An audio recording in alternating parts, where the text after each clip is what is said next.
Ndi excited ubundi ibintu bishimisha umuntu mu buzima aba ari bike, aba ari mu bukwe, aba ari mu munsi w'amavuko. Rero mu Rwanda twebwe umunsi w'amatora tuwusanisha n'umunsi w'ubukwe. Rero twagize imana idasanzwe kubona umuntu umwe, ishyaka rimwe rikemura ibibazo bibiri icyarimwe. Mu Cyongereza bavuga ati shooting two birds with one stone. Hari abafite ikibazo cy'umurengwe, baravutse mu byiza batazi aho byavuye, aho byaturutse, amaraso yamenwe, abantu barara amajoro ngo abandi baryame, abavuga ibinyoma bashobora kubivuga bakabirata bakabigira gute, ariko iyo ukuri kuje kurabiganza byose.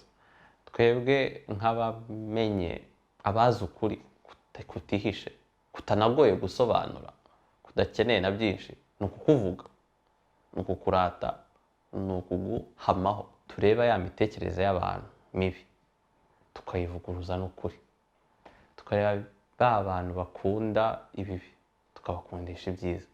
U Rwanda rwubatswe ku rukundo, ariwo mutima mwiza, n'imitekerereze mizima, aribwo bwa bwonko. Si icyo tugomba guhamaho, ni ukugerageza kwanda bya bitekerezo bizima u Rwanda ruhagazeho. Icya mbere ni ugukwirakwiza amakuru meza. Iyo ufite ubukwe n'umuntu mudaherutse kuvugana, umubwira ngo ati umva, si uko umutegerejeho inkwano, ariko uramumenyesha ngo ati ngiye umva, hari igikwe. Hari igikwe rero, i Kigali hari igikwe, mu Rwanda hari igikwe, mu Banyarwanda hari igikwe. kandi natwe kizatugeraho. Cyambare, kivuge, kiganire, cyishimire, kiririmbe, umva, ubundi ukitabire. Hari ikindi se?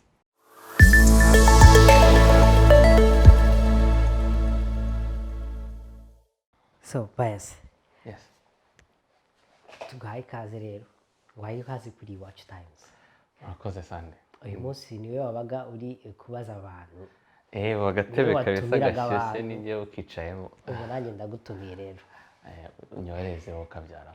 bikubwira amakuru y'iminsi. Sha ni wane. Ako kantu urakazi? Ndakazi. Bahita bavuga ati ni waneza, ni sawa byatari. Buriya rero ikintu cyatumye mvuga ngo tuganire, kubera ko navuga se Pius ko ari umuntu uhura n'abantu ukaba azi n'ibintu byinshi, byanga byakunda waba uzi neza gahunda ihari abantu bose barimo gutegura izaba mu kwa karindwi. Iyo gahunda se niyihe, urayizi se? Cyane byose gahunda ni imwe, ni save the date. Timba. Urabizi hari amatora. Ese ubundi kankubaza ikibazo nihuse, ni ubwa kangahe ugiye gutora? Maze gutora rimwe, ubwo umwaka utaha uzaba ari ubwa kabiri. Ubwa kabiri. Uribuka uko byari bimeze? Kandi Ubwo noneho utekereza ko bizaba bimeze bite? Ndi excited. Ubundi ibintu bishimisha umuntu mu buzima aba ari bike, aba ari mu bukwe, aba ari mu munsi w'amavuko. Rero mu Rwanda twebwe umunsi w'amatora tuwusanisha n'umunsi w'ubukwe. Ariko ibyo biranazwi wa mugani. Aba ari ubukwe, ari ibyishimo, aba ari ukugaragaza uburenganzira bwawe ufite bwo kwihitiramo gukunda ngo akuyobore. Ese ubu umukandida dufite, nubwo wenda twe tudakoze kampanye mbere cyangwa se tutarimo kuyikora, ariko byanga byakunda ni ibintu bizwi, ni ibintu nk'urubyiruko natwe tugomba kwishimira, tukanabivugaho, yewe tukanagaragaza n'iyo nyota dufite ko ni nk'aho byari byaratinze. Ese ubona ari nk'iyo mpamvu nyamukuru twebwe twiteguye gutora Kagame? Ni iyihe mpamvu ifatika igaragara? Kwibaza nk'ari imwe se ni nyinshi. Tubwire rero. Iya mbere, u Rwanda rwari rufite ibibazo ni byinshi, ariko mbicishijemo muri make ni nk'abiri bibiri. Ikibazo cy'imiyoborere n'ikibazo cy'imibereho. U Rwanda rwari rufite imibereho mibi, rukennye, abaturage bakennye, narwo rwari rukennye. Imiyoborere, rufite imiyoborere mibi itandukanye abanyarwanda.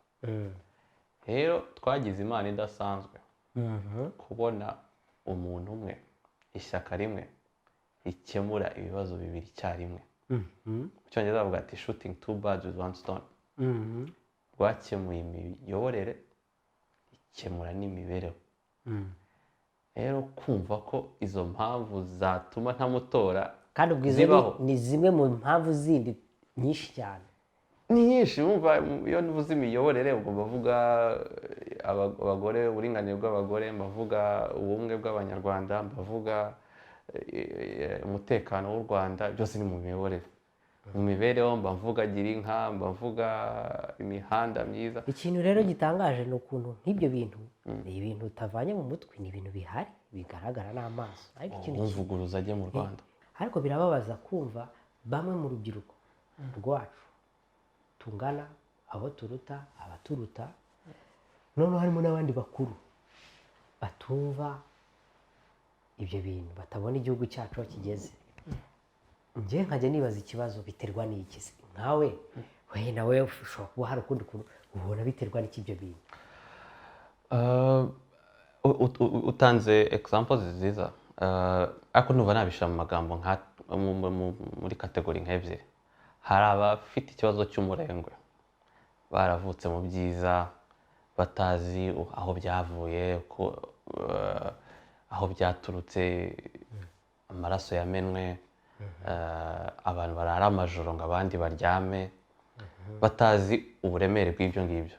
Bakaba rero bumva ko batanyuzwe, cyangwa bumva ko bya bintu bishimiyemo bavutsemo nk'amahoro, nk'umutekano, ari ibintu bisanzwe bipfa kwizana uko. Ariko haba hari n'abandi b'abanzi batishimiye bya byiza, bumvaga ko ya mahano yabaye ku Rwanda yarabafitiye akamaro, bakumva ko bayasubukura. Ibyo rero ni ba bandi bafite umurengwe, ni ukubibutsa no kubigisha no kubavanamo bwa bujiji, b'abanzi no kubarwanya. Niyo mikoro dufite rero. Ese ubwo bimeze nka bya bindi bavuga ngo ubuziye icyo umuntu atuka inka agira ati, urabuze uwo mugani? Njya kumva kansore. Ubuze icyo atuka inka, bavuga ngo n'ibicebe byayo. Ibicebe byayo, kandi ibicebe nibyo quality. niho amataba. Bivuze ngo nabariya nabo barara akavuga ati ntacyo twakora sibyo kubasabya. Ati ni gute kariya gahugu gatoya ka sponsoring Arsenal wabikora se wowe? Ukibona ukora umwana muto uhanavutse nyuma ya genocide, ari kuvuga nk'ibintu nawe atanazi. Ese ni umukoro nyine wo guhozaho koko. Nese twe nk'urubyiruko dukora iki? Ni uguhozaho. Buri icyiza bavuga ngo ati akagabo gahimba kandi kataraza. Abavuga ibinyoma bashobora kubivuga bakabirata bakabigira gute, ariko iyo ukuri kuje kurabiganza byose. Twebwe nk'abamenye, abazi ukuri kutihishe, kutanagoye gusobanura, kudakeneye na byinshi, ni ukukuvuga, ni ukukurata, ni ukuguhamaho. Mbere y'uko utangira kureba abagira nabi, wowe wigira nkaho ugira neza, ukora iki? Abayobozi bacu bakunda kutubwira bati, hari n'ikiganiro numvise cya James Kabare, baravuga ati twebwe twarwanye urugamba rw'amasasu, ariko mwebwe ntabwo tubatumye ngo murwane urw'amasasu. Kwicara ukumva umuntu uvuze nabi igihugu cyawe, ukamubwira ati ariko urabeshya, ukamuha fagiti, hari ubwo uzaba akajorite. Kandi kuva nibyo njye nkibaza impamvu wa mugani tutabikora. Ubona ari iki kibidutera? Kuki tudafata iryo shyaka ngo turebe abantu batavuga ibikwiriye, batavuga ukuri, tukabaha ukuri ko fagiti zirahari? Erega nawa murengwe natwe dushobora kuba turimo, ko natwe twavutse muri bya byiza, dushobora kuba tutaramenya uburemere bwabyo. Ariko buriya isomo rya mbere ni ukumenya umuntu ubundi abeshejweho n'iki. Iyo urebye ukuntu turemwe, tubeshejweho n'ibintu byinshi, ariko cyane cyane bibiri: umutima n'ubwonko. Umutima usobanuye urukundo, ubwonko busobanuye imitekerereze. Mu gihe rero utitaye ku bintu abantu batekerezaho n'ibintu abantu bakunda, ntabwo uzashobora kubaganza. Rero nkatwe urubyiruko cyangwa abantu tugomba gukomeza wa murage Kabarebe yavugaga, tugomba gushaka uburyo tureba ya mitekerereze y'abantu mibi, tukayivuguruza n'ukuri, tukareba ba bantu bakunda ibibi tukabakundisha ibyiza. U Rwanda rwubatswe ku rukundo, ariwo mutima mwiza, n'imitekerereze mizima ariko bwa bwonko. Si icyo tugomba guhamaho ni ukugerageza kwanda bya bitekerezo bizima u Rwanda ruhagazeho. Akari ibyo bintu dukora buri nyuma y'imyaka yari 7 ubu ni 5. n'ikintu kigiye kimbabaza njya mbibona nko kuri Twitter nko ku ma comments agenda atangwa nk'umuntu apostinze ikintu cyangwa se akenshi nawe wenda ushobora kuba ubizi kuki iyo umuntu avuze ikintu kibi cyangwa akoze ikintu kibi gihabwa intebe kigera kure. Ni ukuvuga ngo kibona exposure iruta umuntu akoze ikintu cyiza. Ese wowe nawe ujya ubibona? So tujye twibuka ko ibyiza bifite uburemere, ibibi bifite urusaku. Ubwo muri twe duhitemo urashaka uburemere cyangwa urusaku. Abavuga ibibi bazahumeza baturusha urusaku, ariko ntibazaturusha uburemere. Ariko ntibikwiriye. Ntibiremere. Ugasanga umuntu akoze video uko amasaha 2 ivuga nabi ibintu bibi, ivuga igihugu nabi, ivuga umukuru wacu w'igihugu nabi, abantu bagasharinga ariko hawe uri kuvuga message kuko twakabaye tugendera tuzaregwa na babiri. Ugasanga ifite simbizi. Ubona byagenda gute? Twakora iki? Kuvuga ko ari icyo twakora ni uguhozaho. So icyo nshaka kubwira, yego dufite ibyo twakora nko gukomeza tuguma ku kuri tukakumenyesha abandi, n'ibyo turimo gukora ubu ngubu ni ukumenyesha, ariko ntitugacike intege iyo dukoze ibyiza ntibimenyekane cyane ntibivugwe nk'abandi, ntibitrendinge nk'iby'abandi. So uravuze ngo abavuga ibyiza bakomereza aho babikore kurushaho. Byaba ibitrendinga perfect, n'ibidatrendinga ntabwo ari bibi, ni byiza gukomereza. Niyo mpamvu Kabarebe yakubwiye ko intambara itararangira, ntizapfa irangiye. Ni umurage ukomeza uza. Icyo tugomba ni ukumenya se ubu tuyirwana mu buhe buryo. Uburyo dukoraho ni uguhozaho no kuvuguruza ibinyoma, tukabivuguruza. Ubwo se nk'uko bivuze ngo mu kwa 7 dufite amatora, turi muri Poland, witeguye bingana iki cyangwa se ubona twakwitegura bingana gute? Icya mbere ni ugukwirakwiza amakuru meza. Iyo ufite ubukwe n'umuntu mudaherutse kuvugana umubwira ngo ati umva, si uko umutegereje inkwano ariko uramumenyesha ngo ati ngiye umva hari igikwe rero i Kigali hari igikwe, mu Rwanda hari igikwe, mu Banyarwanda hari igikwe, kandi natwe kizatugeraho. Cyambare, kivuge, kiganire, cyishimire, kiririmbe, umva ubundi ukitabire. Hari ikindi reka mbabwire akantu gato. Navukiye mu gihugu kitari icyanjye, ngira ibyago ndwarirayo.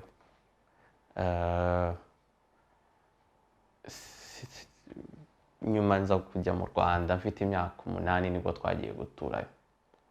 Ntihamara umwaka umwe gusa. U Rwanda ntavukiyemo ariko ari urwanjye, rwamfashe nk'urwaro, nk'umwana warwo, ruramvuza, mfite ubuzima, mfite igihugu. Nta kintu narutura atari ukuba umuturage mwiza wo gukora inshingano mpabwa nkivuka n'itegeko nshinga ryo gutora uwo nkunda ngo anyobore. Ahubwo giye mfite amatsiko yo gutorera mu mahanga ukuntu bimera. Nanjye ni ubwa mbere byari ubwa mbere ntoreye mu mahanga, ariko icyiza ni uko ubuyobozi bwacu bw'inaha bwatweretse ko u Rwanda atari biriya bishushanyije ku ikarita, ahubwo u Rwanda ari abantu. U Rwanda naho uri. Kurimo uri mu bo muhuje ubunyarwanda. Ega n'ubu turi mu Rwanda. Rero muzajye mwanda twandire na Poland n'abari handi hose bande dutore umukuru w'u Rwanda. Pasi ndagushimiye cyane kabisa, kandi nizeye ko nitumira gutaha uzaza, kandi wakoze ku musanzu wawe utanze n'uhora utanga. Giye Pasi urajya nkukurikirana ibikorwa byawe. Bajye bankurikirana kuri Talk to P. Ni umwaka utaha none azaba ari vibe with P, vote with P. Umva se. Ngaho rero P for PK. ibihe byiza cyane turagushyigikiye sasa murakoze cyane Sande.